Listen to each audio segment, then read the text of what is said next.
반갑습니다. 서가모니 부처님께서 이 땅에 오신 지 2563주년 석존성탄절을 우리는 맞이했습니다. 부처님의 지혜 광명과 은혜와 위력이 온 누리에 화연되어 일체 중생의 마음에 무명이 사라지고 모든 중생의 몸에 질병이 치유되며 온 세계가 자리자 상생상화로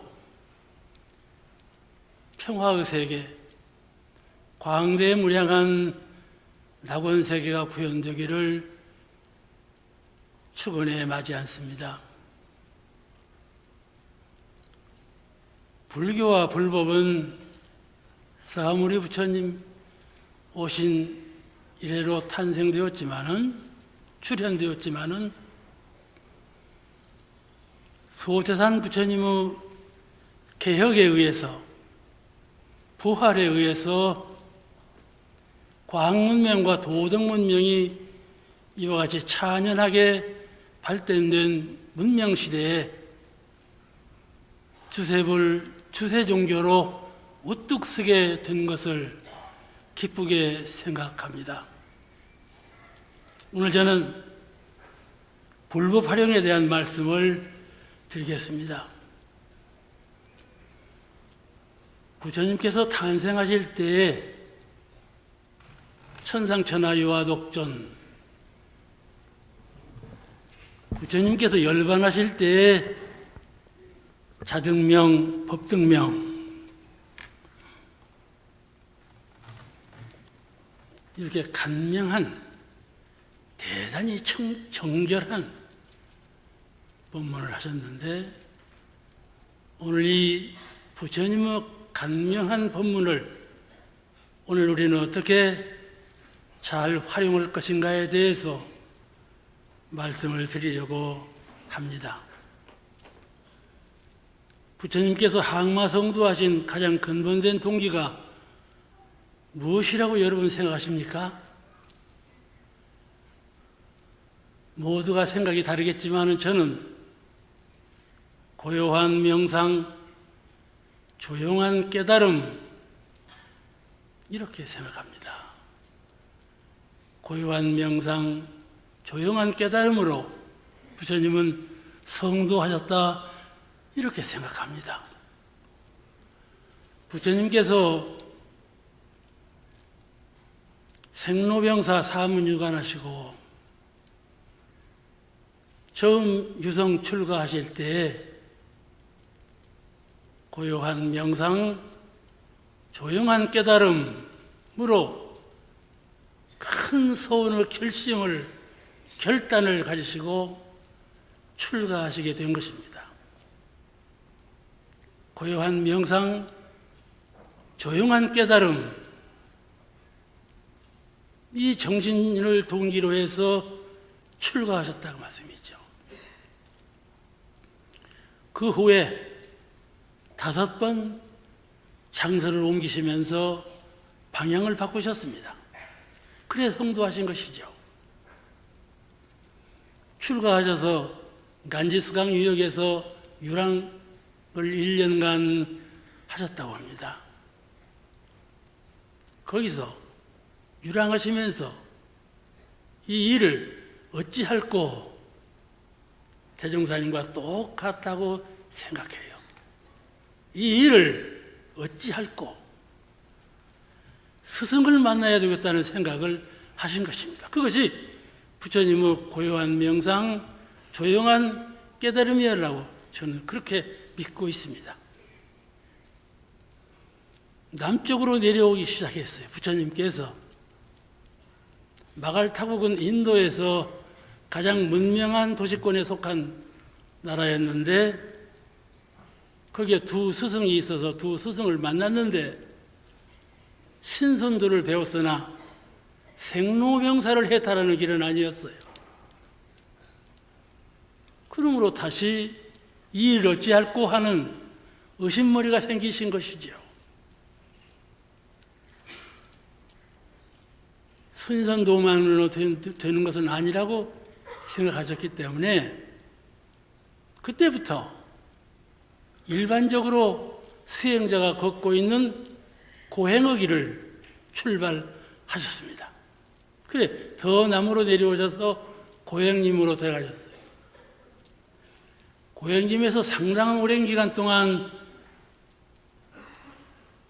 피골이 상접하도록 극심한 고행을 닦으셨죠. 그러나 결과적으로 또다시 이 일을 어찌할꼬 하는 의심머리가 나타난 것이죠. 그때 고요한 명상, 조용한 깨달음에 의해서 항마라 하는 것은 육신으로 하는 것이 아니고 마음으로조차 하는 것이로구나 하는 출중한 깨달음을 갖게 되신 것이죠. 항마 성도는 붓다를 이루는 것은 마음을 통해서 이루는 길, 그 길, 한 길밖에 없다는 것을 아시게 된 것 아닙니까? 그게 정각산으로 들어가셨어요. 그보다 더 남쪽에 내려오셔서 정각산으로 들어가요. 대중은 정각산을 전정각산이라고 그래요. 저는 부처님은 정각산에서 도를 얻으셨다고 생각합니다. 정각산 산중에서 오랜 동안 입정산매에 쓰셨습니다. 그 정각산 좋은 곳에서 어찌해서 사람들 눈에 띄는 무다가야로 내려오셨겠습니까? 무다가야로 내려오신 데에는 또 하나의 이유가 있었을 것이라고 저는 생각합니다. 대중이 눈에 띄는 자리, 무다가야. 그 자리로 내려오셔서 나가대정을 얻으시고 성도하신 것이죠. 부처님은 정각산에서 중생제도할 대회상을 구상하신 것이라고 저는 그리 생각합니다. 오늘 제가 말씀드리는데 이 앞에 설법은 6시에 맞춰주세요 써졌기 때문에 말이 좀 순서 없을 수가 있고 간략할 수가 있습니다. 부처님은 꼭 5번 자리로 옮기셨는데 그때 방향을 바꿀 때마다 그렇게 하셨다. 이것은 지금 우리에게 공부와 교화와 공도 사업을 진행할 때 우리도 고요한 명상, 조용한 깨달음, 이 과정이 정신세계에서 추진되지 아니하면 공부도 성공하지 못할 것이고 교화도 성공하지 못할 것이고 공도 사업도 성공하지 못하리라고 그리 생각합니다. 이 세상의 일체 만사는 고요한 명상, 조용한 깨달음에 의해서 진행된다고 저는 그리 믿습니다. 먼저 저는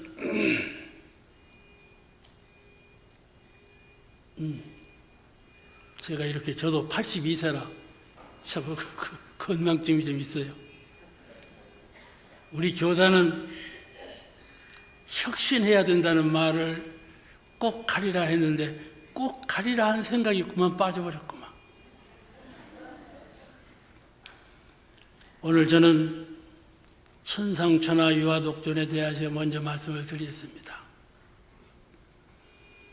부처님 탄신지 네팔 룸비니 인도 성지를 제가 21년 전에 방문을 해서 불적지 순례를 마친 일이 있었습니다. 생각해 보니까 21년 전이에요. 또 몇 년 전에 네팔을 방문해서 15일간 체류하면서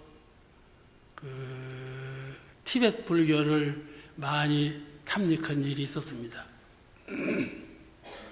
그런데 룸비니에 들러보니까 옛날에 없었던 많은 사원들이 촌락을 이루고 있었어요. 일본 사찰, 중국 사찰, 태국 사찰, 불란서 사찰, 세계 많은 나라가 룸비니에 사찰을 짓고 사찰 촌락을 만들었더라니까요. 그 중에 우리 한국 사찰이 제일 커요, 규모가. 그 한국 사찰에서 하룻밤을 자는데 심야에 저는 혼을 날릴 만큼 소스라치게 깼는데 바로 내 창가에 바로 옆에서 늑대가 큰 소리로 우는 거예요. 나는 깜짝 놀라고 잠을 깼어요. 나중에 생각해 보니까 원불교에선 선생님 여기까지 와서 잠만 자깁니까? 좀 깨세요. 그 히말라야에서 온 늑대가 소리친 것 같아. 그래 참 늑대가 고맙더라고요. 나를 알아보고 히말라야에서 여기까지 와서 인사하러 왔구나. 그래 그 아침에 주지스님을 만나서 주지스님 오늘 그 늑대가 내 창가에까지 왔어요. 네, 여기는 밤 되면 늘 옵니다. 그런데 그 큰 사찰에 부처님은 참 작아요. 중국 사찰이 제일 크고 한국 사찰이 제일 작아. 작아서 너무 작아. 그래서 스님 보고 스님 다른 사찰들은 부처님을 거대하게 모셨는데 어찌해서 우리 한국 사찰만 부처님을 이렇게 작게 모셨나요? 스님 대답이 걸작이야. 아주 공부를 많이 하셨어. 그거는요, 부처님은 천상천하 유화독존이시기 때문에 크고 작고가 없어요.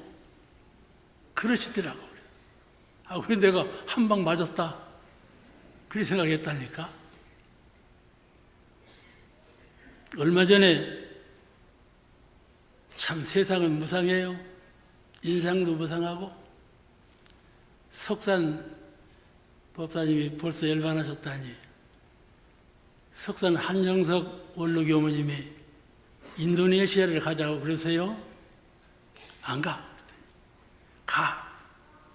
그래서 반강제로 인도네시아를 갔어요. 모로부두르 큰 사원을 세계 불가사의 중에 하나는 사찰을 견학하러 갔습니다. 네모골 석탑인데 한 길이가 300m, 300m 네모골 석탑인데 쭉 둘러서 5층까지 부처님을 이렇게 모셨어요. 석불을. 제일 아랫단은 부조예요. 부처님 일생을 석조로 부각한 부조. 그 첫 번째 장면이 세존의 탄생 장면인데 천상천하 유화독존. 이것을 네 장면을 했더라니까. 동쪽으로 7보, 서쪽으로 7보, 북쪽으로 7보, 남쪽으로 7보. 그걸 네 장면을 해놨어요. 참 부처님 참 위대하시다. 천상천하 유화독존 이 한 말씀으로 이렇게까지 후인들의 존경을 받을까? 참 감회가 깊었어요. 사람들은 부처님의 말씀은 부처님의 경전이 위경이라고 말합니다. 부처님의 행적도 전설이라고 말하거든요. 그러나 부처님의 그 태어나시자마자 7발 가진 이 거짓말 같은 전설, 천상천하 유화독존이라고 도를 이루신 분도 가히 하지 못할 말씀을 하셨다는 것이 납득이 안 가거든요. 그러나 오늘날도 미래 수만 년을 지내도 천상천하 유화독존은 사라지지 않을 것은 분명하지 않습니까? 그거는 부처님의 성도하신 진리의 내용과 일치하기 때문에 그러한 것입니다. 그러므로 전설 같은 이야기지만 그대로 숭배하는 것입니다. 7발자국을 동서남북으로 갔다는 것도 그대로 부조로 조각해 놓고 그 말씀을 믿고 있는 것, 이것이 불교의 생명력이 옳시다. 종교는 믿음으로 출발하는데 믿음이 없으면 어찌 천상천하 유아독존을 이해할 수가 있으며 깨달을 수가 있겠습니까?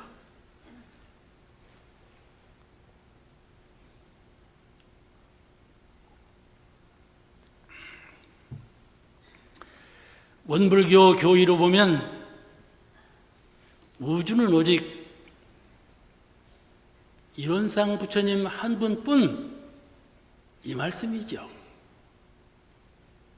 다른 말씀으로 바꾸면 이 우주는 나의 마음 하나뿐, 이 말씀 아니겠습니까? 나라고 하는 자력 속에 천상천하의 타력을 흡수해서 자타력을 초월한 유아의 경지를 선언하신 것입니다. 이 청량한 한 말씀이 불교 불이문도리와 중도사상, 일체유심조 진리를 여실하게 드러낸 말씀이 아닌가 그리 생각합니다. 저는 선을 닦을 때나 불공을 할 때나 언제든지 이 우주는 일원상 부처님 한 분뿐, 이 우주는 내 마음 하나뿐 이라는 기초 신념으로 접근하고 있습니다. 언론에서 식사 마치고 바로 문 앞에 나오면 자목련이 꽃을 활짝 피고 있어요. 멍청하게 바라보았죠.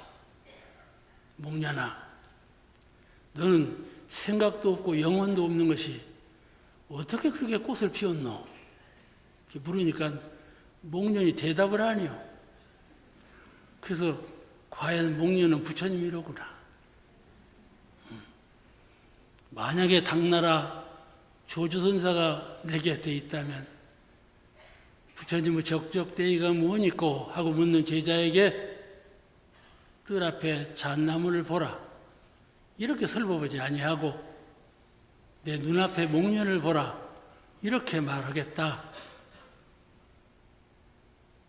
진짜로 그렇게 한 것 같습니까? 안 한 것 같습니까? 진짜로 그렇게 했어요.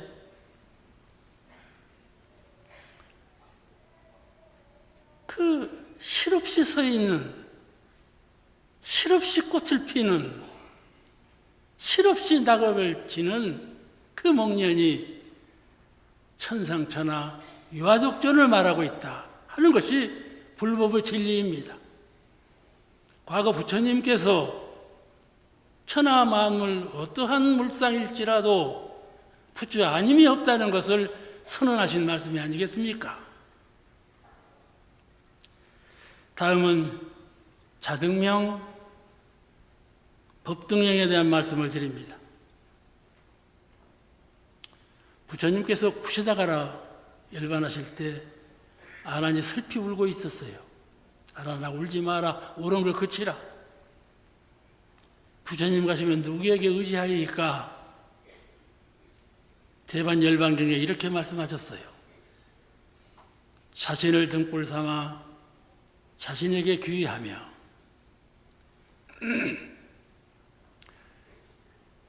다른 사람을 귀의처로 삼지 말라. 법을 등불 삼아 법에 귀의하며 다른 것을 귀의처로 삼지 말라. 이 말씀이에요. 이 말씀이 자등명, 법등명으로 지금 전해져 오고 있습니다. 마음의 등불이란 마음의 지혜 광명, 마음따를 말합니다. 마음의 등불을 밝히면 자기의 생로병사 문제, 제가 82세가 되니까 늘 죽음이 걱정되더라니까요. 죽음이 걱정돼.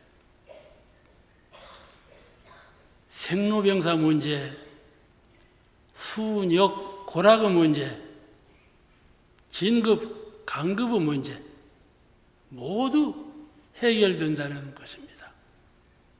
차등명, 마음의 등불을 밝히면 자기의 생로병사 문제, 순역고락의 문제, 진급 강급의 문제가 모두 해결된다는 것이 차등명의 사상을